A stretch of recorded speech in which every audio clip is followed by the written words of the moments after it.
Okay, once again, we'd like to turn to the book of John, chapter 4.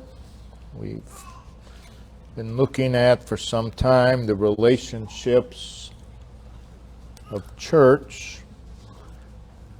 The last several weeks, we've looked at church, a relationship to opportunity.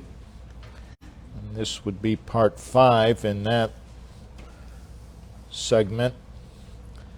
We've come to the main purpose or focus of the church, and that is to worship, and that is the opportunity that we have when the church assembles. John chapter 4, we see part of Christ's discourse with the Samaritan woman. And this part is concerning worship. In verse 19, the woman saith unto him, Sir, I perceive that thou art a prophet. Our fathers worshipped in this mountain, and ye say that in Jerusalem is the place where men ought to worship. Jesus saith unto her, Woman, believe me, the hour cometh, when ye shall neither in this mountain, nor yet at Jerusalem, worship the Father. Ye worship, ye know not what. We know what we worship, for salvation is of the Jews. But the hour cometh, and now is, when the true worshippers shall worship the Father in spirit and in truth, for the Father seeketh such to worship him. God is a spirit, and they that worship him must worship him in spirit and in truth. From this passage, we see several things concerning worship, and we pointed them out last week. We see from verse 22, there is a worship that proceeds from ignorance. He said to her, You worship, ye know not what. And there is a worship that proceeds from knowledge. Verse 22, we know what we worship. And there is such a thing as true worshipers. Verse 23, the true worshipers. The implication is there are also false worshipers. Otherwise, the distinction would not have to be made. Also, the object of true worshipers is declared in verse 23, the Father, and in verse 24, God. And then the framework of worship is declared in verses 23 and 24. It has to be in spirit. That's the opposite of the flesh, that which is carnal, that which is temporal, and it has to be in truth. And those who worship must, it's imperative, that they worship him in spirit and in truth. And God seeks such to worship him, and such are pleasing to God. The Father seeketh such to worship him. And again, when the church assembles, we have congregational worship. There is the opportunity of congregational worship. We saw last week that the object of worship, of course, is God. It has to begin with God, ends with God. It's all about God. He's the worshipped. The worshiper, of course, is man. So worship involves the worshipped and the worshiper. The worshipped must be preeminent to the worshiper. And there are many churches that assemble that is not the case. And if we're honest, that's not always the case in our life, where the worshipped is preeminent to the worshiper. If that were the case, people wouldn't get their feelings hurt so easily in the house of God, because it's not about them. The worshipped is preeminent to the worshiper. It's what we read in Psalm 100. If we turn there, Psalm 100, verse 3. It sets the framework of worship. Know ye that the Lord, He is. He is. Know ye that the Lord, He is God. Skip some words, and not we. Notice those three words, and not we. Know that He is God, and not we. He, not we. That has to be so in worship. He, not we. Psalm 115, verse 1, we see the same principle.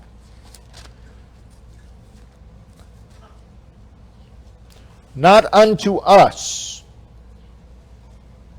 Mark those three words. Not unto us, O Lord. It's repeated. Not unto us, but unto thy name. Not unto us, but unto thy name. Not us, God.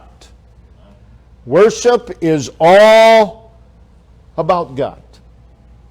He must be the preeminent one. If that is not the case, worship ceases. It's not worship. This principle is also, it's seen in many ways, but it's seen in the fragrance that was prepared for the worship of God in the Old Testament. Notice in Exodus chapter 30. We'll just, instead of reading these verses, we'll just point some things out here. In verse 35, thou shalt make it a perfume, a confection after the art of the apothecary, tempered together, notice, pure and holy. Pure and holy. Holy here doesn't, again, there's two parts of holiness. There's set apart and there's pure.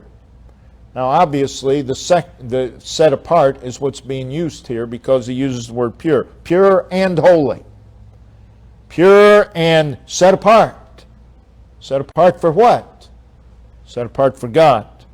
Notice verse 36, the last phrase there, it shall be unto you most holy. It's separated.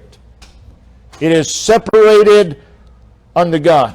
Verse 37, and as for the perfume which thou shalt make, ye shall not make to yourselves.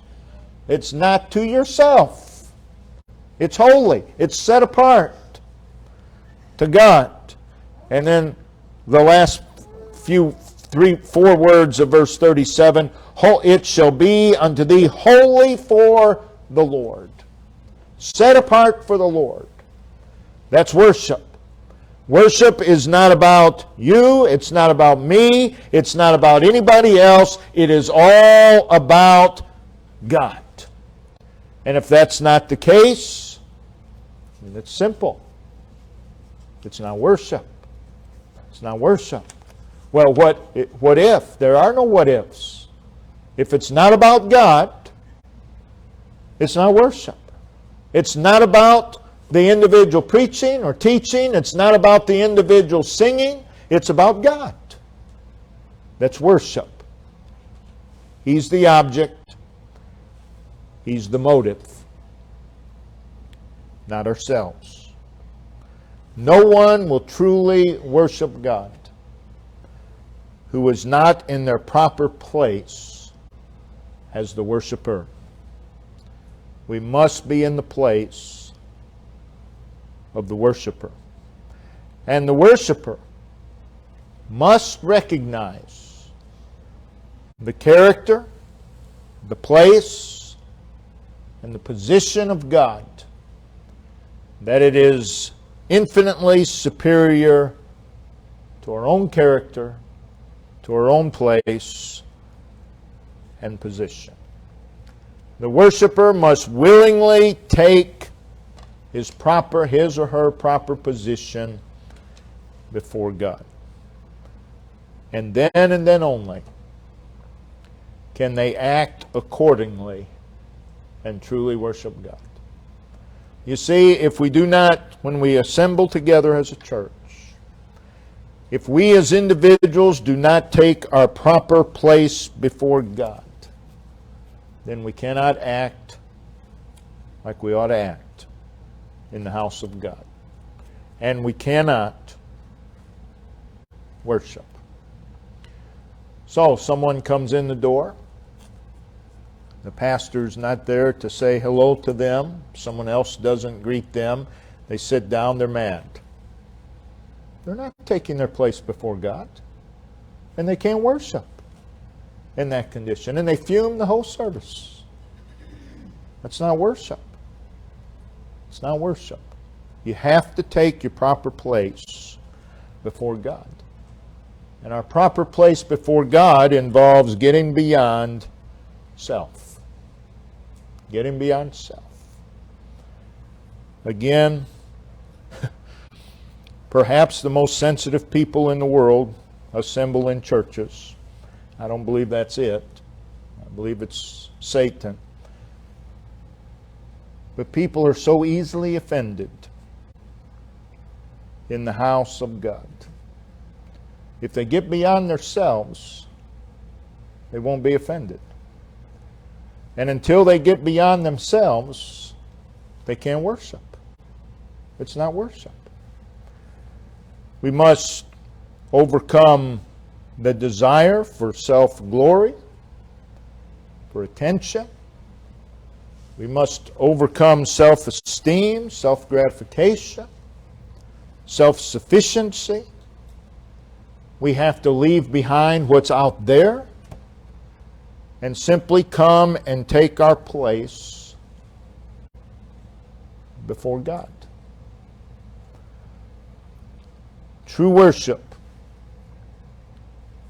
is based upon a proper relationship with God. True worship is not religion. It's not a performance based upon religious traditions. It's simply a getting beyond self, getting beyond the carnal, focusing upon God.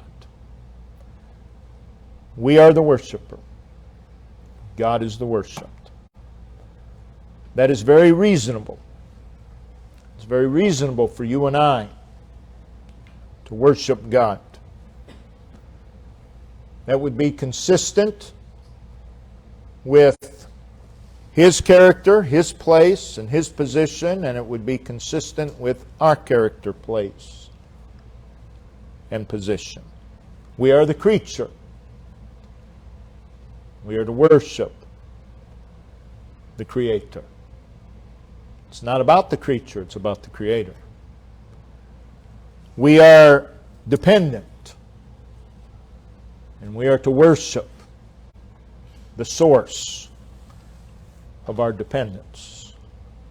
We are the receivers of blessings, and we are to worship the giver. We are the servants. He's the master.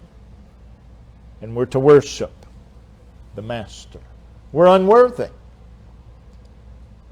We're to worship the worthy one. We're weak. We're to worship the Almighty. So you see, it's just reasonable to worship God. We're needy. We're to worship the all-sufficient one. We're blessed. We're to worship the one who blesses. We're redeemed. We're to worship the Redeemer. So we must recognize our own place. We must recognize the place of God. If we truly recognize the place of God, the result is we recognize our own place. If we don't recognize our own place, it's because we do not truly recognize the place of God. From time to time, we need to be reminded He is God, not we. He's God, not us. It's not us. So our entire life and attitude should be directed toward the worship of God. And church provides the opportunity for you and I to take our place as the worshiper. That makes church a pretty important place. That says a lot about those who don't assemble. So what is worship? What is worship? It doesn't really matter how you and I define worship, or how a religious system defines worship. But what is worship? What is true worship? The principal Old Testament word for worship is shahah. And it simply means to bow down. To bow down. The idea is reverential awe of mind and body. There is to be a reverence. There is no worship without reverence. Reverence is awe. There are a lot of words that have become common. Awesome is one of them. God is awesome. And we are to be in awe.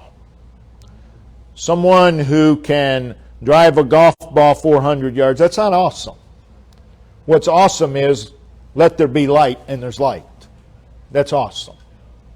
But reverence is awe. So if we're going to worship, we have to be in awe of God. Now, the New Testament word is proskuno, and it means to do reverence by prostration. Again, the idea is to bow down, to reverence God. So from the meaning, from the Old Testament word, from the New Testament word, we see that reverence involves a posture of soul. You can bow down on your knees, but that doesn't mean you bow in heart. So what we're talking about is a reverence of soul, a posture of soul. The word, our English word, worship, comes from the old Anglo-Saxon word, worthship. Worthship. In other words, to worship God is to acknowledge and declare His worth, which gets us back to reverence. Reverence. It is to declare His worth. It is an ascription of worth to God. Again, it is all about God. All about God. When we sing, it's to be about God. Everything we do is to be about God. In Psalm 29:2 and Psalm 96:8, we read that phrase, "Give unto the Lord the glory due unto His name." Give unto the Lord the glory due unto His name. That's worship. In worship, we are giving unto God. We don't come as the receivers. We do receive, but we don't come as the receivers. If you come as the receiver, then you're the object. You're the main thing. We come to give to God. We come to revel in God's glory. It is to reflect back to God in praise and adoration His glories. His glories. It is responding to God in humility. It is responding to God in adoration of His person.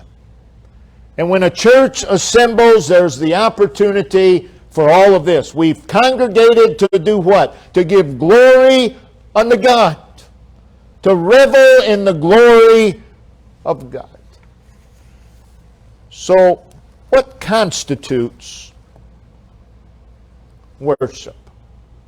There's a lot that goes on in worship. And it all has to be there.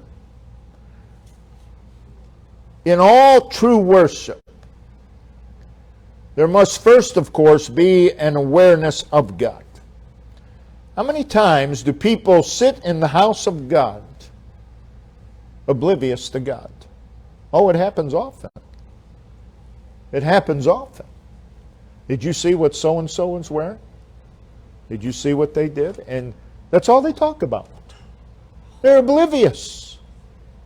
They're oblivious to God. There has to be an awareness of God. Because in all true worship, God acts and God communicates, and the worshiper is aware of God. He's aware of God. Now, why do people come into the house of God oblivious to God? Because they've lived their day oblivious to God. And then they bring that into the house of worship. In all true worship, there has to be a sense of God's greatness. That's where the reverence comes from. There has to be a sense of His supremacy. There has to be an awareness of His presence. An awareness of His presence. When there's awareness of God's presence, you just kind of forget about everybody else that's present. It's like they're not even there. It's just you and God. You are aware of His presence. And when you are aware of His presence, that results in a change in the worshiper. As we worship, as we're aware of His presence, we're changed. If we're not being changed when we're sitting in the house of God, we're not worshiping. And as we're changed, that leads to further and greater worship.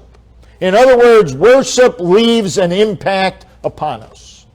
Now, what if I told you that on my way here, got a flat tire. I was changing the tire on Route 90. A truck come by and hit me. I got run over by a semi.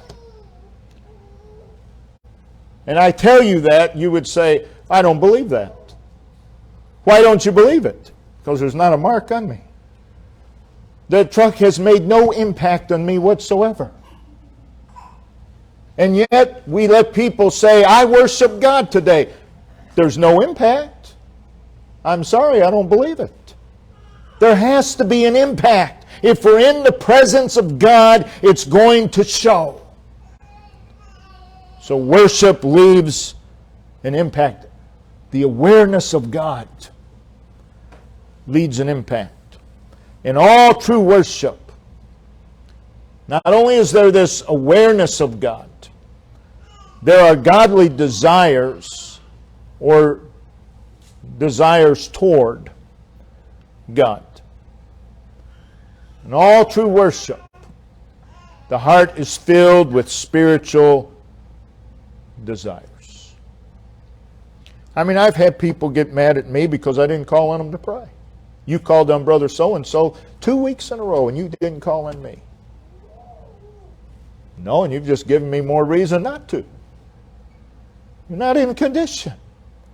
That's what they've come to church for, and they notice those things. It has nothing to do with worship. They come into church and they keep score. You said hi to so-and-so in a different way than you said hi to me. They keep score. They're not worshipers. Worshippers have a desire toward God. They realize it's not about me. They don't have these fleshly desires to be acknowledged, but they have desires for God. There's a longing, there's a thirst for God. Notice in Psalm 42. Psalm 42.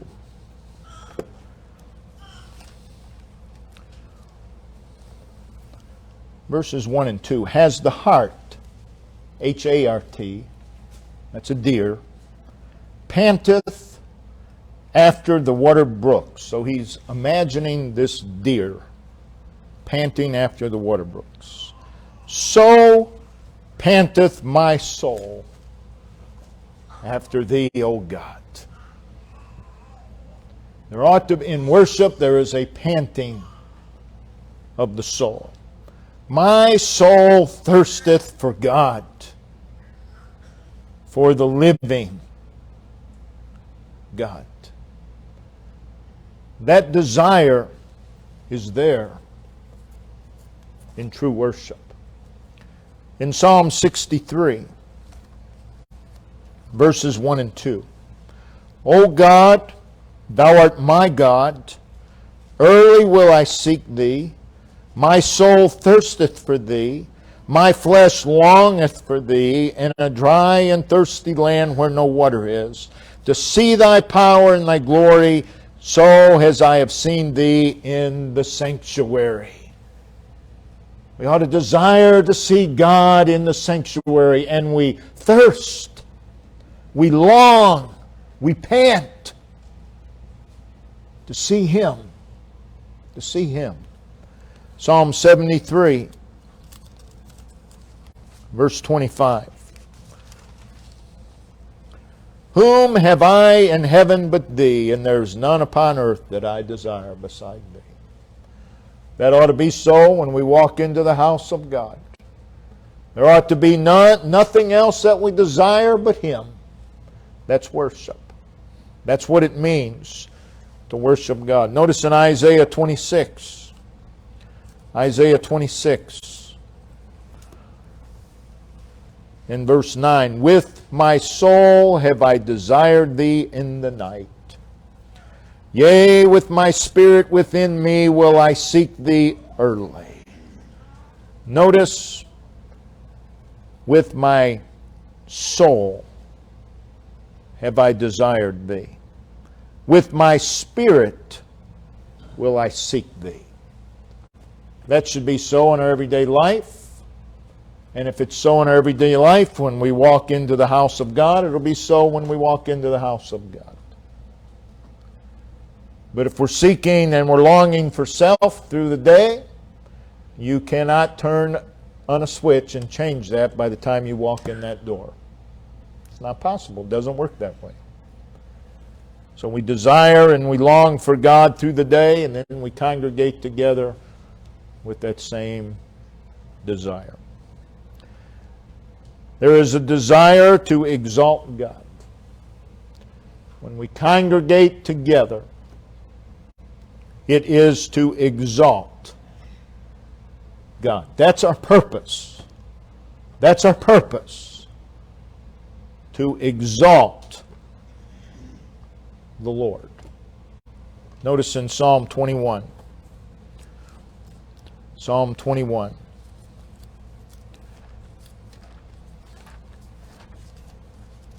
So if it's our desire to exalt God, it's our desire for God to be exalted, then guess what? We're not going to be disappointed and we're not going to be upset if we're not exalted. Because that's not what it's about. It's about God.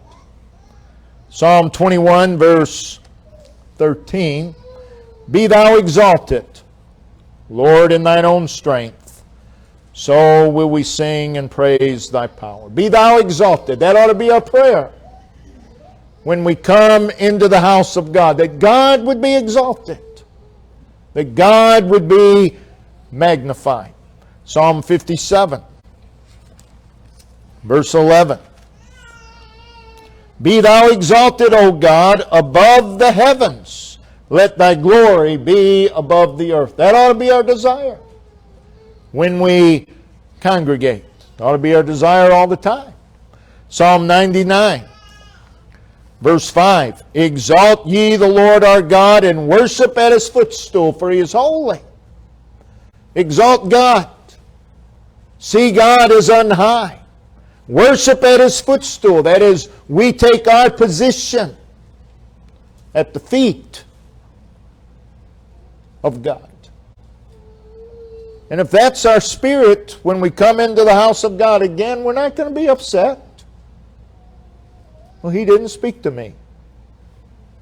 Didn't know that's why you came. I thought you came to worship God. Psalm 108, verse 5.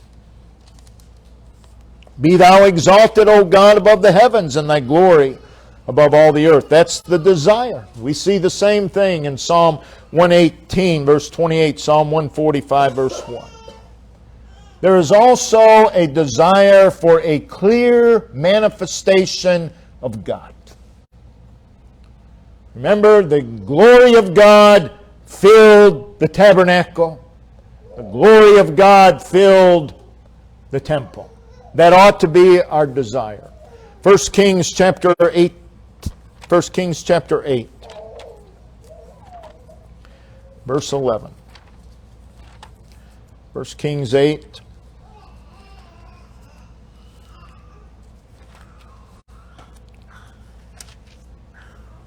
Verse 11.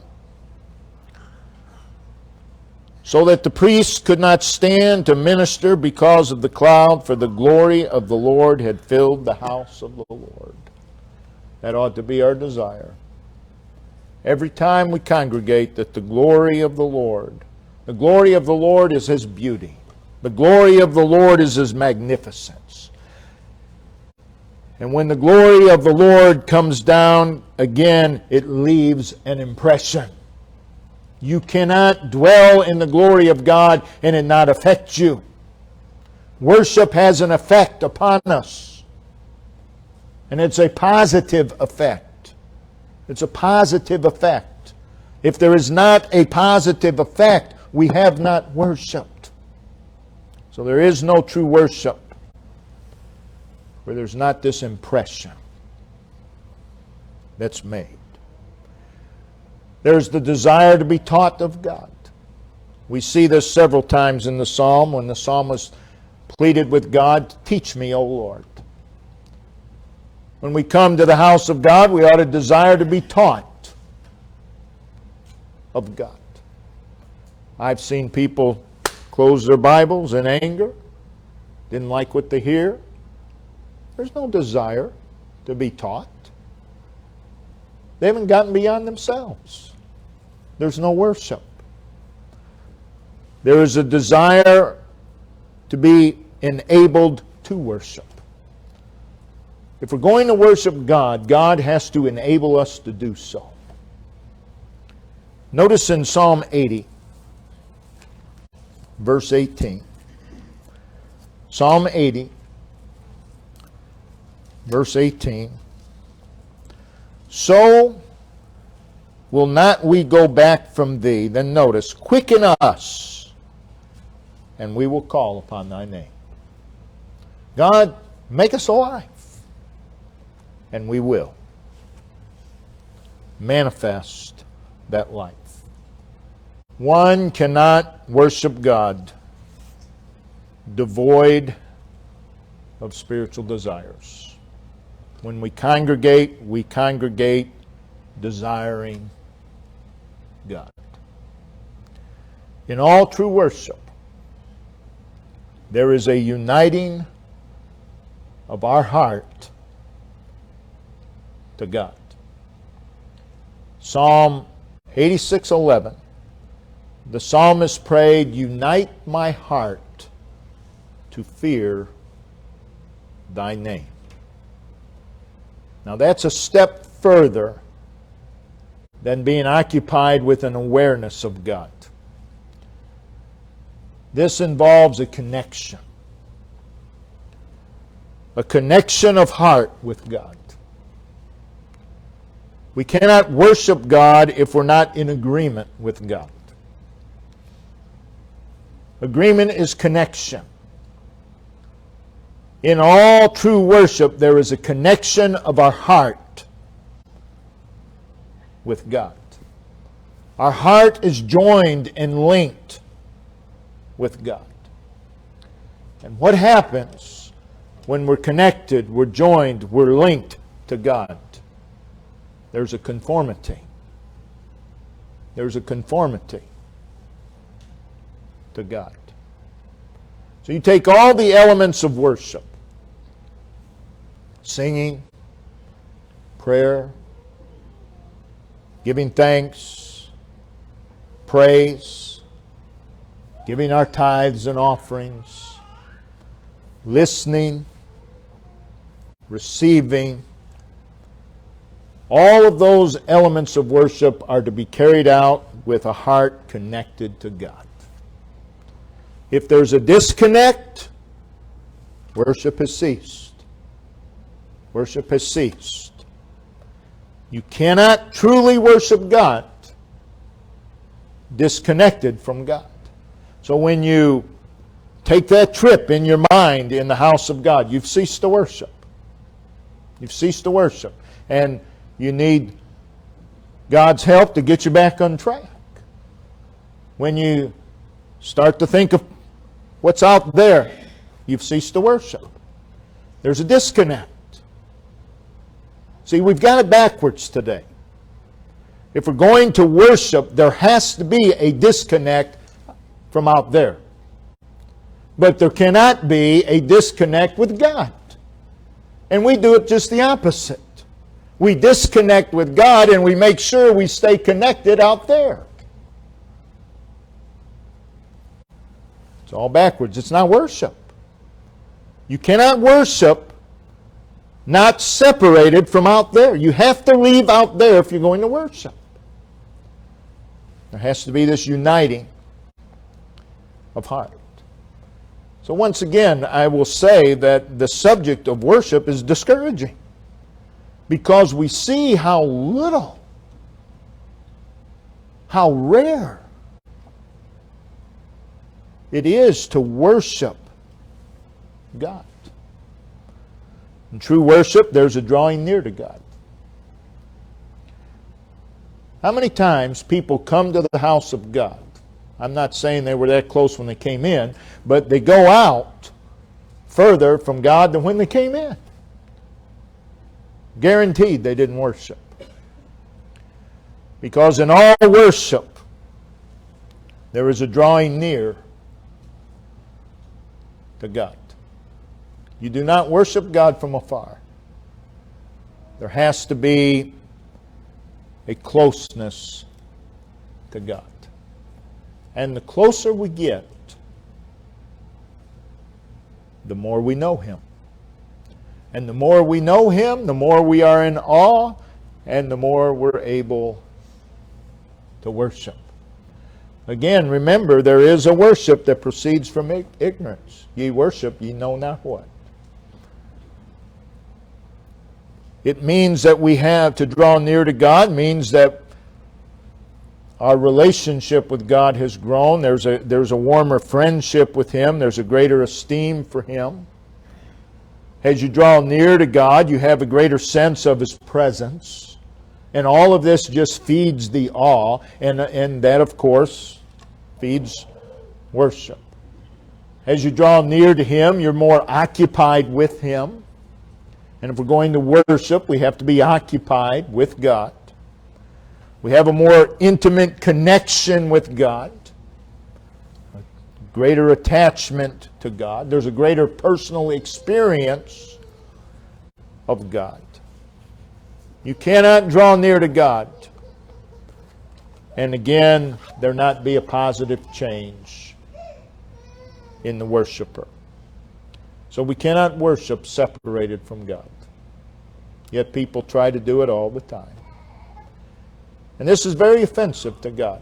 God addressed this subject several times in the Old Testament. speaking to Israel, speaking to Judah. He reproved them over and over and over for their formality in worship.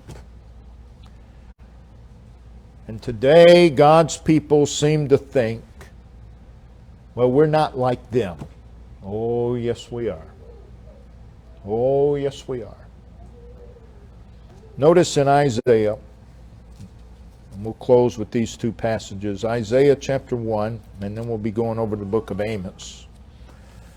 But in Isaiah 1, notice God's rebuke.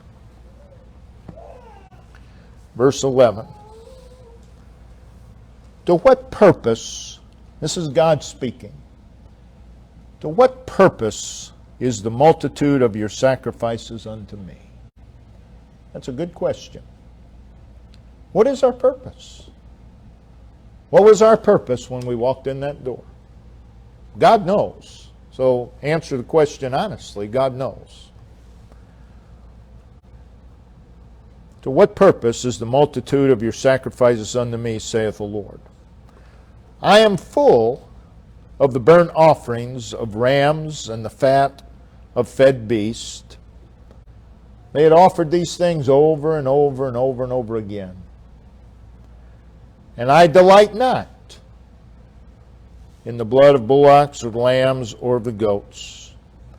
When you come to appear before me, who hath required this at your hand to tread my courts? Bring no more vain oblations, emptiness. God says, I don't want it. I don't want your formality. I don't want your vanity. I don't want it. Somehow God's people have in their minds that they can give God whatever they please and God's going to be pleased with it.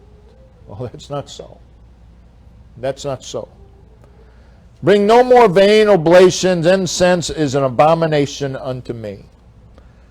The new moons and Sabbaths, the calling of assemblies, I cannot. What he's saying is, I've had it. I can't have it anymore. I cannot. Away with. It is iniquity. Even the solemn meeting. Even when you have the most solemn of meetings. God says it's all empty. It's all hypocrisy. I hate it. Your new moons and your appointed feasts my soul hateth. They are a trouble unto me. I am weary to bear them. And when you spread forth your hands, I will hide mine eyes from you. Yea, when you make many prayers.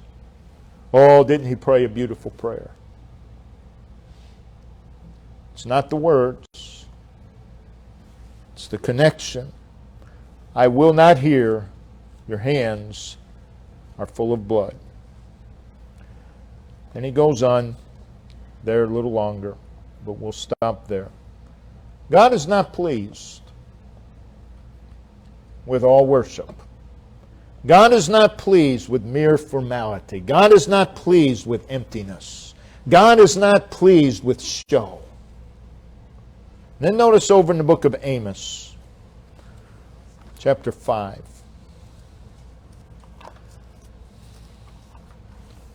Book of Amos, chapter 5. Verses 21 through 24. I hate, I despise your feast days, religious services. God says, I hate it. He's talking to his own people. And I will not smell in your solemn assemblies. That is the savor. It will not please God. Though ye offer me burnt offerings and your meat offerings, I will not accept them. If God doesn't accept it, it's not worship. If he doesn't accept it, oh, they have such a beautiful voice. If God doesn't accept it, it's nothing. Oh, he can't sing a lick, but if God accepts it, guess what? I will not accept them, neither will I regard the peace offerings of your fat beasts. He says, I'll ignore it. Won't pay any attention to it. Take thou away from me the noise of thy songs. The noise of thy songs. I've seen people practice for a special singing for months. For months. Why do you have to prepare for months to sing unto God? That tells me it's a performance. When you got to practice for months and months and months and go it over and over and over, that's a performance. God isn't interested in our performances. It's just noise. The noise of thy songs. For I will not hear the melody. And then verse 24, but let judgment run down his waters, and righteousness as a mighty stream. When we assemble together, it is to worship the Lord. And as we said last week, the lack of worship is a real problem. It's a real problem. And people will say, well, I'm going to do better. No, you're not. Because you've got to get to the root problem. When we showed that there's two different categories of worship. There's individual worship, spontaneous worship, everyday worship. We're to do that individually. We're to worship God. Then there is congregational worship, which of course is individuals coming together to worship. The only way individuals can worship as a congregation is if they have worshiped throughout the day. Because once again, you can't just live in the world, get to that door, and turn on a switch. Doesn't happen. Doesn't happen. So you have to get to the root problem. And the root problem is a failure to worship individually. When we worship individually, if everyone here worshiped individually today, then we would come in, we would congregate, and we would worship as a congregation. And as I said last week, I have never, and you haven't either, been in a church service where every individual making up that congregation has worshiped God that day. Well, how do you know that? Because the worship would be something you would never forget if that were the case. If everyone worshiped God throughout the day, and we come in and we desire to just worship as a congregation. No one's going to get their feelings hurt. No one's going to get mad. Because everyone has the same desire to exalt, to glorify God. I have been, and you have too, in some good worship services. And you go home and it's just wonderful. And then the phone rings. Brother, why did you do such and such? And there it goes. There it goes. People were blessed, but there was 1, 2, 3, whatever. They got mad. They got mad. I've seen people get mad when God blesses. They get mad because it's not about them. It's not about them. We're not going to go out of our way to make church about individuals. Church is about God. And if people are going to get offended at that, that's fine. That's fine. But we're not here to appease individuals. We're not here to exalt individuals. We're here to worship God. To worship the Lord. I don't believe that you ought to include people's birthdays in the worship service. If you want to celebrate someone's birthday, you don't bring that into the worship hour. That's not what worship is about. If you want to do that after service, fine. But there are churches, they sing happy birthday to whoever's birthday it is that Sunday during the worship service. Attention is now off of God. Try to get it back to God. That don't work. That doesn't work. To me, as soon as they sing that happy birthday during a worship service, you might as well dismiss. It's over. It's over. It's not about God anymore. God help us to worship. God help us to examine our worship. Because I believe that we are in great danger of not even being able to worship God. God help us. Brother Ben, if you'd come and lead us in a verse.